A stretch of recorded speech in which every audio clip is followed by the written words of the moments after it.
É isso aí, galerinha. Aula 2 de Bioquímica. Seguindo as nossas falas sobre os componentes que formam os seres vivos. Lembre da aula 1, quem assistiu a aula 1, que nela a gente falou que os seres vivos são formados por dois tipos de moléculas. Os compostos inorgânicos, que não são formados de cadeia de carbono, e os compostos orgânicos, que são formados de cadeia de carbono. Orgânicos: carboidrato, lipídio, proteína, vitaminas, ácidos nucleicos, DNA e RNA. E os inorgânicos: água e os sais minerais. A água foi assunto da nossa aula 1. Agora, na aula 2, vamos focar nos sais minerais, elementos químicos que ajudam muito no funcionamento do nosso organismo. Só que para a gente relembrar, na química, o sal é uma molécula sem carga elétrica. O sal ele é insolúvel em água, na grande maioria das vezes. Agora, aqui é um pouco diferente, porque ao invés de falar em sais em si, a gente fala de moléculas carregadas positivamente ou negativamente. Ou seja, quando a gente focar em sais minerais, quem a gente vai estar pensando de verdade no nosso caminho aqui são os íons. Os elementos químicos em sua forma iônica que vão ajudar o nosso corpo a funcionar. E os íons, então, eles sim são os elementos com carga elétrica.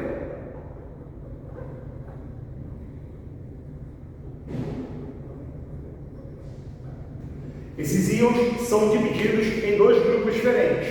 Os íons que têm carga positiva, os cátions, e os íons que têm carga negativa, os ânions. Eu vou colocar aqui só para adicionar aí no seu backupzinho, no seu feedback escrito. Cátion, carga positiva, enquanto o ânion possui carga negativa.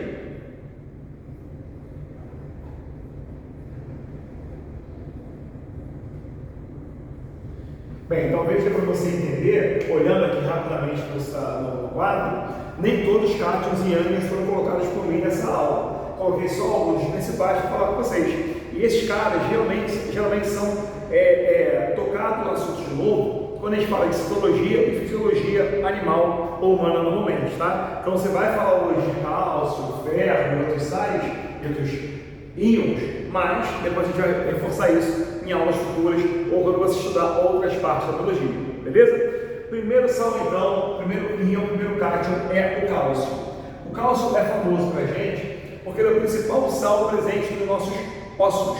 Principal, sim, porque o cálcio, por exemplo, se junta ao fosfato para formar o sal do osso. O fosfato de cálcio, tem o carbonato de cálcio também. Eles dão rigidez ao osso. Então, uma função importante do cálcio no nosso organismo é formar, dando rigidez, os nossos ossos e os nossos dentes. Formam ossos e dentes, o nosso cálcio no aí, tá? Primeira função importante. Segunda função, o cálcio auxilia e muito na transmissão de informação nervosa do neurônio, tanto na transmissão do próprio neurônio, como na passagem de informação do neurônio para outra célula. Então, o cálcio é um sal fundamental na transmissão do impulso nervoso, que é a transmissão de uma informação dentro do neurônio ou do neurônio para o outro neurônio, aí chamado de sinapse. O cálcio vai ajudar a liberação de neurotransmissores para a comunicação do neurônio com outra célula do corpo. Mais uma função importante desse cara: esse cara ajuda a nossa contração muscular. O movimento do seu músculo de contração depende do cálcio para ligar as proteínas que fazem o músculo se mover. Proteínas chamadas de actina e miosina. Só conseguem se ligar nos ossos, nos músculos, na presença do cálcio. Então, mais uma função: auxiliar na contração muscular. Outra função importante desse cara: quando você se corta, elementos fibulados do sangue vão auxiliar a estancar a hemorragia, parar o sangramento, um processo conhecido como coagulação sanguínea. Quem faz seu sangue coagular, quem participa do processo, são as plaquetas, elementos fibulados do sangue, e para isso elas liberam uma cascata de enzimas que vão participar desse processo de coagulação. E o cálcio é fundamental na ativação dessas enzimas. Então, mais um papel importante para o cálcio é a coagulação sanguínea. Auxiliar a paralisação do processo hemorrágico que esteja acontecendo em você. E outra função importante dele, mas muito pouco falada, é a seguinte: quando você tem um açúcar alto no sangue, você libera um hormônio chamado de insulina para reduzir a glicemia, para baixar o açúcar no sangue. Para você secretar insulina no pâncreas, o cálcio é fundamental. Ele se liga a receptores específicos na região do pâncreas que produz insulina para essa secreção acontecer. Então, além da glicose alta, o sódio, o cálcio, desculpa, auxilia na secreção da insulina pelo seu pâncreas.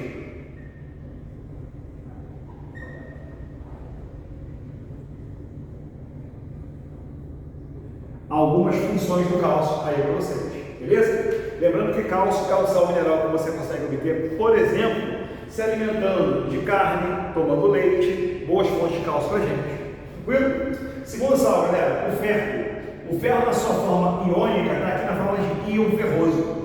O local mais comum que a gente pensa de conseguir ferro para a nossa alimentação é no feijão, é na beterraba, mas tem um detalhe: tanto feijão quanto a beterraba tem neles o íon férrico como principal elemento. E o íon férrico ele não é bem absorvido pelo nosso intestino. Nosso intestino depende de metais divalentes para absorver de forma mais eficiente. Então, na verdade, o íon férrico tem que ser convertido a íon ferroso na sua alimentação. E geralmente é assim: no meu feijão, aí você ingere uma boa quantidade do tal do íon férrico, o ferro mais 3. Só que esse cara, por conta própria, não é bem absorvido. Então você precisa transformá-lo no íon ferroso, que aí teu corpo absorve bem. Mas como é que eu consigo, Rangel, transformar o íon férrico em íon ferroso? Sabe como? Tomando vitamina C. Que tipo de alimento você lembra que é rico em vitamina C? Vitamina C aparece muito em alimentos cítricos, frutas cítricas, como a laranja, por exemplo. E aí dá uma relacionada, por favor. Você come aquela feijoada gostosa, ao comer feijoada, tem uma laranjinha ali para se comer junto. E essa laranja vai ajudar a vitamina C, que vai ajudar a conversão do íon férrico em íon ferroso, e você tem uma boa absorção intestinal desse cara. Quando você ingere ferro de origem animal, ferro da carne, por exemplo, essa conversão já não vai ser mais necessária. Aí você consegue ter o ferro que você precisa mesmo. Mas quando você ingere, o que ele faz de importante para você? O ferro é um sal mineral que, por exemplo, está presente na estrutura das hemoglobinas, que é um pigmento respiratório presente nas suas hemácias, que auxilia no transporte de oxigênio e gás carbônico pelo sangue. Então, a presença da hemoglobina no teu sangue faz você transportar gases de forma eficiente para ter energia do corpo. A carência da hemoglobina acaba te dando um processo chamado de anemia. E quando a hemoglobina não tem, por causa da carência do ferro, a anemia é chamada de anemia ferro-piva. Ou seja, a privação do ferro te dá uma anemia importante, porque você não consegue formar hemoglobina. Uma outra proteína importante que também tem ferro é a mioglobina. Mio vem de músculo. A mioglobina é uma proteína muscular que armazena oxigênio no seu músculo. Quando o músculo precisa fazer processos aeróbicos de obtenção de energia, ele precisa usar oxigênio. E a mioglobina vai estar guardando oxigênio para ele. Na verdade, a mioglobina é mais afim, tem maior afinidade pelo oxigênio do que a própria hemoglobina. Então, quando o sangue passa por hemoglobinas oxigenadas pelo músculo, a mioglobina rouba para si esse oxigênio e guarda com ela. Quando o músculo depende de energia, precisa fabricar mais energia, a mioglobina dá o oxigênio para o músculo e ele consegue fabricar energia em si. Proteína muscular que ajuda a gente a ter energia armazenando oxigênio, tá legal? O ferro está presente também numa molécula chamada de citocromo C oxidase. Essa molécula está presente na membrana das nossas mitocôndrias e faz parte do processo chamado de fosforilação oxidativa. Basicamente é fabricar energia para a sua célula. Então o ferro auxilia muito em processos de produção de energia na célula, processo chamado de respiração celular.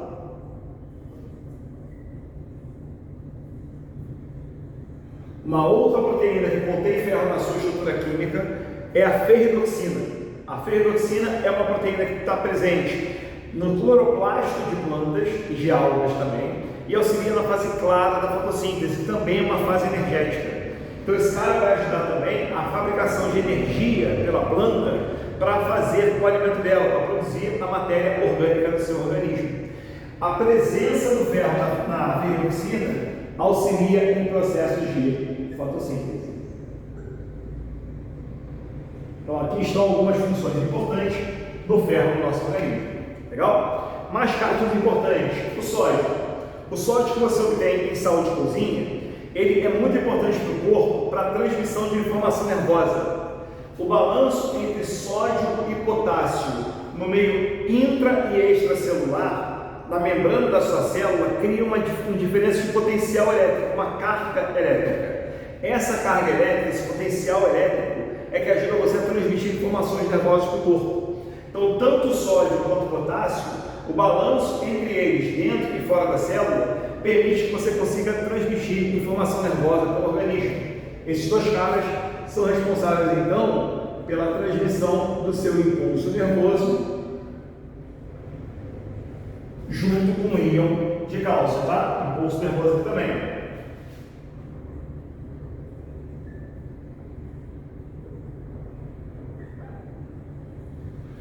Só que o sódio também ajuda o seu corpo a colocar para dentro das células algumas moléculas importantes. Por exemplo, quando você está com a glicose alta no sangue, para a glicose entrar na célula, ela depende de uma proteína transportadora. Essa proteína é estimulada pela insulina. Só que além da insulina, o sódio tem que ajudar. O sódio entra junto com a glicose para a célula e aí a glicose vai ser consumida. Então o sódio ele vai ajudar no transporte. Ele é chamado de cotransportador de substâncias pela membrana. Então ele ajuda ao transporte de moléculas pela membrana de uma célula, por exemplo. Tá legal? E uma coisa muito importante para o nosso organismo é que o sódio participa diretamente do controle da nossa pressão sanguínea, nossa pressão arterial. Tu deve saber, uma pessoa hipertensa deve evitar comer comidas com sal, porque o sal de cozinha é basicamente cloreto de sódio. E esse sódio em grande concentração na pessoa, grande concentração do sangue da pessoa, vai fazer o sangue pegar água para si e aumentar de volume, aumentando a pressão arterial. Então esse cara, que é considerado um vilão da pressão arterial, ele ajuda a regular a pressão do corpo.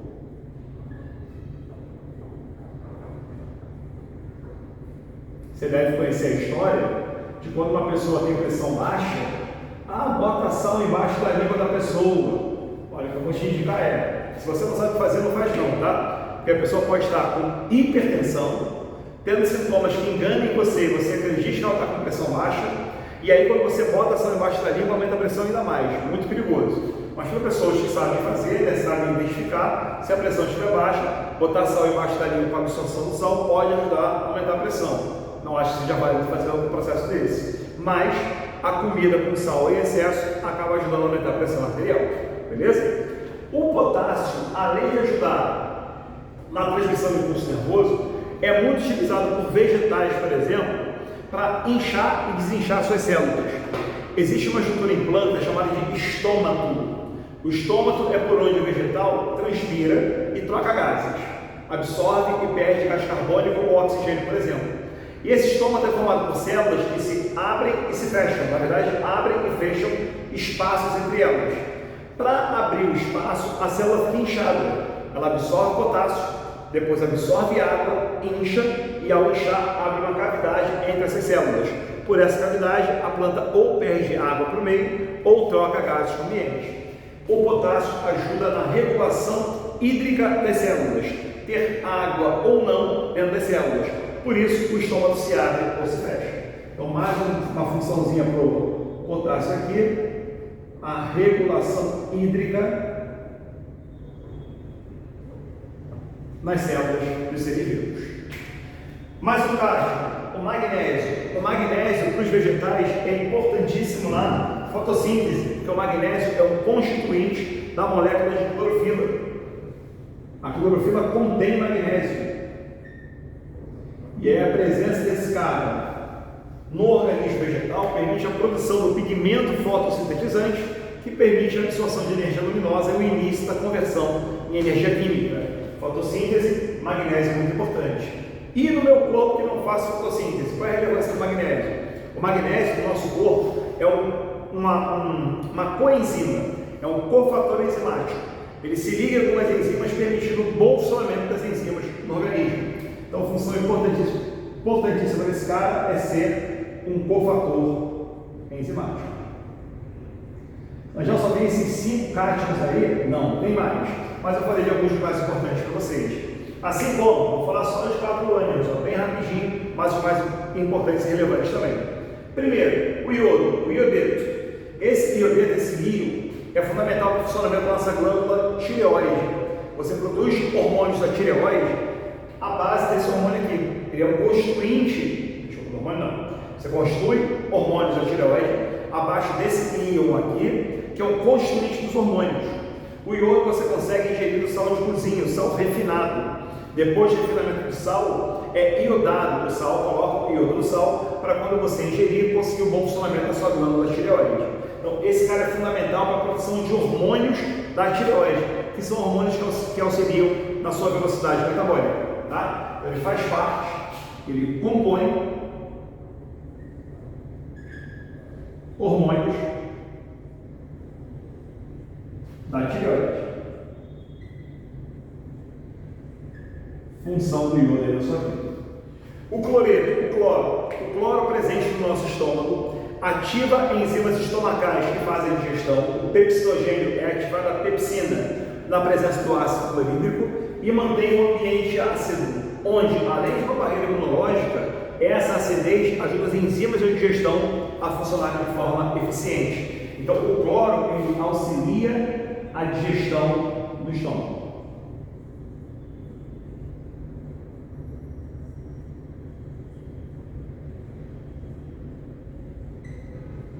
Acidificando o meio e acaba virando uma barreira imunológica contra micro-organismos. Flúor, o fluoreto, esse cara ajuda você formando o esmalte dos seus dentes, protegendo seus dentes contra infecções bacterianas e de micro-organismos, né? Então forma o esmalte do dente.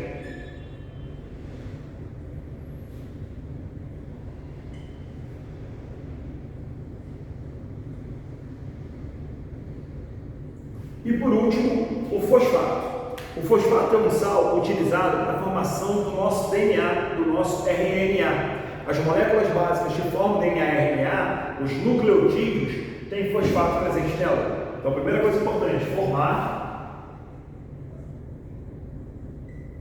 DNA e RNA. Ele também forma a membrana das nossas células. Junto ao lipídio, ele forma os fosfolipídios. E os fosfolipídios formam a camada principal da membrana que separa a nossa célula do meio externo, uma bicamada de fosfolipídios. Tem proteínas inseridas, mas a constituição básica em geral usa o fosfato na história, tá? Então esse cara também forma a membrana celular. Como eu disse antes, aqui não estão todos os sais minerais, então são os principais, tem mais do que esses, mas esses são os caras mais importantes que você pode falar e pode ver quando você pensa em estudar sais minerais, tá bom? Sai da frente para você dar aquele print bacana, bons estudos, boa aula de bioquímica aí, valeu galera, um abraço, até mais.